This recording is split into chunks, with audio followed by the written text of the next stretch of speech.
habla Antonio Martínez Veras y para esta ocasión le voy a hablar sobre un tema muy importante como lo que es el aprendizaje, memoria y amnesia. En el caso mío, específicamente le estaré hablando de aprendizaje y memoria, mientras que la compañera Claudia en otra intervención le estará hablando sobre la amnesia, la memoria y los tipos de aprendizaje.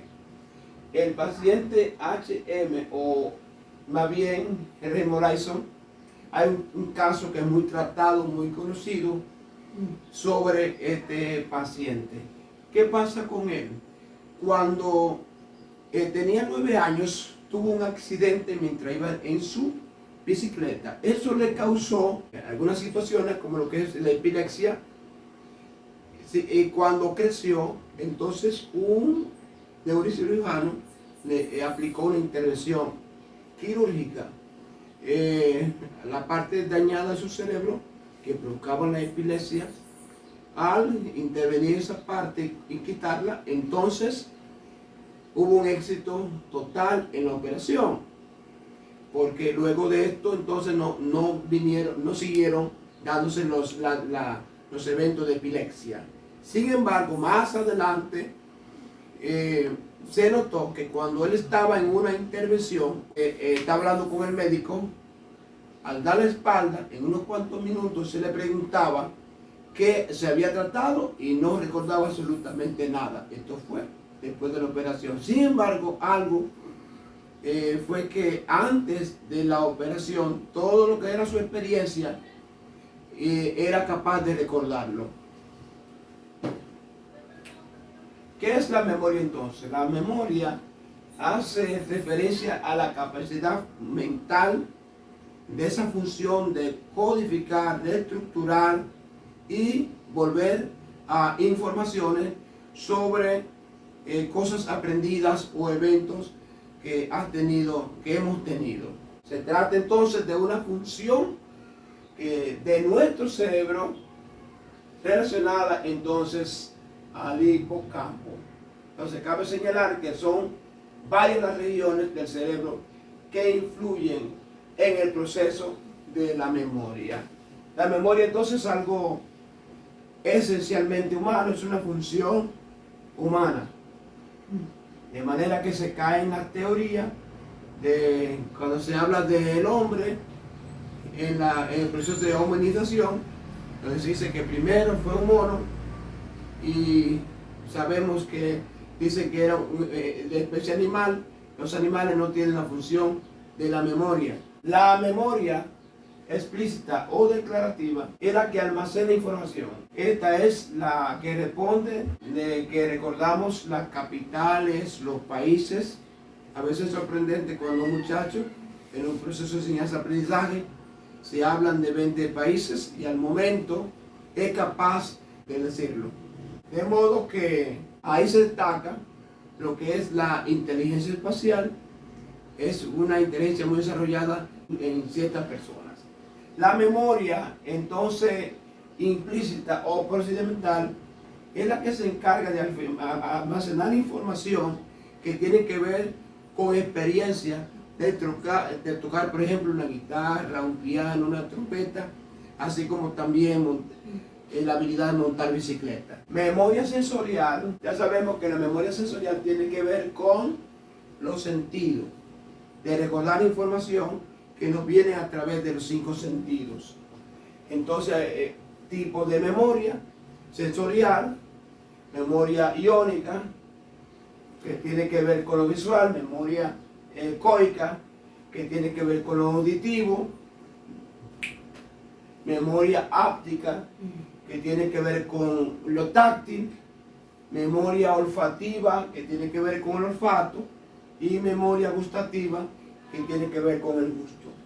Memoria a corto plazo, ya sabemos que la memoria a corto plazo es el almacén de información temporal por poco tiempo. Respecto a la memoria consciente o memoria a corto plazo, se describe a continuación los diferentes tipos que intervienen en la información o la formación. La visual central, en donde se enfoca la atención; la visual espacial, que tiene que ver con el almacenamiento de información, nos ayuda a tener capacidad de saber dónde nos encontramos, el espacio, el lugar, lo fonológica, que tiene que ver con lo que es el lenguaje, el retén episódico, la capacidad de retener información sobre sucesos que nos han acontecido. Memoria a largo plazo. En cuanto a la memoria a largo plazo, existen entonces 3 pasos de la vida de un recuerdo. El primer paso es la formación del recuerdo. Es un proceso en el que influye la memoria sensorial y la memoria a corto plazo. Segundo paso es la consolidación del recuerdo. Tiene que ver con el establecimiento definitivo de información por lo que se va repitiendo, la cual juega un papel fundamental. La tercera, entonces, tiene que ver con la evocación de recuerdo, que cuando esa memoria está disponible para recordar. El aprendizaje, entonces, se trata de un cambio relativamente permanente del comportamiento. De manera que en un proceso de enseñanza-aprendizaje, por ejemplo, el maestro establece un tema, lo desarrolla, él espera que haya una respuesta. Si es capaz de dar una respuesta, entonces a eso se le llama aprendizaje. El aprendizaje en psicología es la modificación más o menos estable y permanente en el comportamiento concreto de una persona, que resulta de la experiencia misma por un estímulo recibido. Entonces hay un procesamiento de información, luego entonces hay una respuesta. Esto es aprendizaje. Se habla también en lo que es el aprendizaje, es pertinente hablar de lo que es plasticidad neuronal. ¿Qué es plasticidad neuronal? Se define como el conjunto de cambios en la estructura del cerebro como consecuencia de nuevos aprendizajes, habilidades, interacciones sociales, entre otras cosas. Por lo tanto, genera modificaciones en circuitos y redes neuronales que cambian su función en virtud de lo que vamos aprendiendo y experimentando a lo largo de la vida. Se entendía en el siglo XIX, que fue cuando primero se habló de neuroplasticidad, que el cerebro era algo que estable, como que no se daban cambios en él.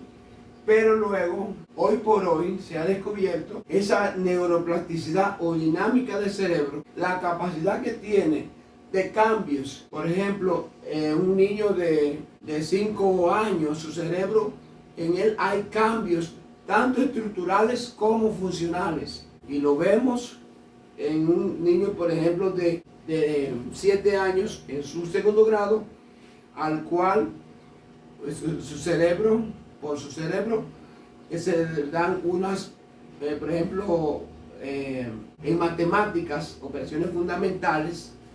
A él yo no puedo darle, no debo darle una matemática avanzada con una cuestión de segundo grado. Entonces, lo que son las etapas, la neuroplasticidad en la etapa en las etapas.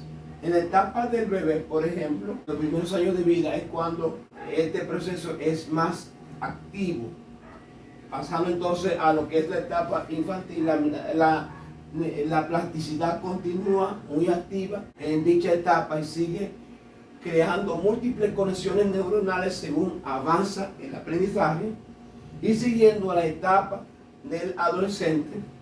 A partir de aquí, todo empieza a cambiar. El cerebro es responsable de los cambios del humor y también de lo que se llama poda neuronal. ¿Qué es poda neuronal? A veces dice que ese adolescente es muy rebelde, es maleducado porque le diste unas informaciones, instrucciones y como que es demasiado olvidadizo. No es que sea muy rebelde ni olvidadizo, es la poda neuronal, que no es más que la capacidad que tiene el cerebro de omitir aquellas informaciones que no le sean útiles. En la etapa de la madurez, entonces, y conforme se envejece, el esplendor neuronal que se alcanzó en la juventud, entonces va en decadencia y se nota entonces la baja plasticidad neuronal de manera considerable. Aquel jovencito que era capaz de aprenderse de manera rápida y cuenta capitales y retener la información, ahora en la ancianidad mejor se va perdiendo esa capacidad. Neurogénesis, estrés y depresión. Al día de hoy ya existen estudios que muestran cómo hay sustancias tóxicas, por ejemplo algunas drogas o factores como el estrés, que reducen la neurogénesis y la plasticidad. Durante procesos fuertes de estrés se acumulan en nuestro cerebro glucocorticoides que nos mantienen en estado de alerta, pero que a la larga acaban siendo tóxicos para el cerebro, dañando las neuronas del hipocampo. Como ya referimos, la memoria tiene que ver con el hipocampo, y si este se ve afectado o dañado, ya también esa capacidad de recordar, de aprendizaje, se ve afectada. Pavlov y el acontecimiento operante. Pavlov ha pasado la historia como uno de los padres de la psicología del aprendizaje por sus experiencias, sus experimentos sobre acondicionamiento. Ya ustedes saben que es un pionero de las teorías del aprendizaje que merece la pena, y ya sabemos sus experimentos con animales en los cuales le llamamos condicionamiento operante.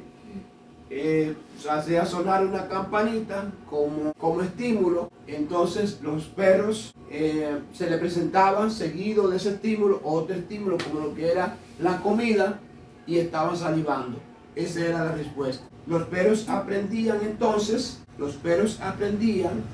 que al sonar la campanita, esto asociado a lo que era la comida, era posible entonces encontrar algo que comer. Dentro del aprendizaje está lo que es la motivación. La motivación es un factor fundamental para los diversos procesos en la percepción y para el aprendizaje. La capacidad de atención contra la multitarea es otro tema también. Otro puntito dentro de este tema del aprendizaje. La atención es la capacidad de tomar conciencia de un estímulo o varios en un momento determinado. La multitarea entonces es una enemiga de lo que es la atención. Hay personas que dicen que ellos son capaces de rendir en el trabajo con tareas de manera simultánea. Sin embargo, hay un estudio que se realizó hablando de que la multitarea baja el rendimiento de manera considerable, porque la atención no se centra ni se focaliza. De manera que tanto en el trabajo como en lo que es en los estudios, la multitarea no ayuda a un rendimiento óptimo. Entonces tenemos lo que es la selección, la vigilancia y control en cuanto a lo que es la atención. La selección como mecanismo tiene que ver que el mecanismo de seleccionar información, y esto tiene que ver con estar focalizado. La vigilancia en relación a la vigilancia regula el tiempo en que somos capaces de retener una información. Control activa el cerebro ante diversas situaciones. Clasificación en función del tipo de atención, tenemos entonces la selectiva, la dividida. Ahí terminamos entonces finalmente tenemos el trastorno de la atención, que es algo que ha llamado mucha la atención en el plano educativo, con niños que tienen entonces el trastorno de TDAH, que es lo mismo que el trastorno de déficit de atención e hiperactividad. Entonces, este trastorno representa una de las alteraciones más complejas y difíciles de atender de las que afectan el cerebro humano.